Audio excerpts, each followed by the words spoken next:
Halos 3 linggo pa bago magpasko pero nagmahal na po ang lechon sa sikat na bilihan sa La Loma. Kung magkano? Alamin sa pagtutok ni James Agustin.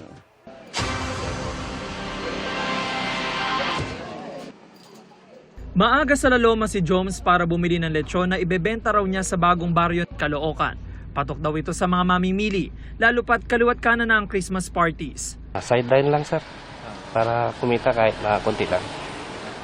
Siyempre sa hirap ng buhay, kailangan may konting diskarte tayo. Si Aling Brenda bumili rin ng lechon na pagsasaluhan daw sa Christmas party sa Batangas. Mas masaya ang Christmas party kapag may lechon kahit tumataas ang presyo. Sulit naman. Oo naman. Double celebration naman ang rason kung bakit bumili ng lechon si Robert para sa Christmas party at birthday ng kanyang kumpare. Bumili kami para doon sa mga tao niya, para maging masaya naman yung Christmas party as tsaka yung birthday niya. Simula raw nang pumasok ang Disyembre ay bahagyang tumaas na ang presyo ng lechon. Nasa 7,500 pesos hanggang 17,500 pesos, depende sa laki. May mabibili rin na per kilo sa 1,200 pesos. Ang sinasabi lagi na anak ng biyahero, yung sa gastos nila, doon nila binabase, pinapatong na nila sa baboy yun. Sobrang gastos talaga. Yung sa permit, gasolina, yun ang ano nila sa atin.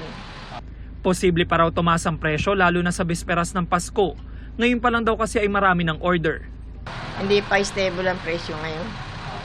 Dahil kasi ang depende sa dating ng baboy. Tsaka sa ano nila kung magkano yung ano. Di magtataas din sila. Pero importante yung may supply.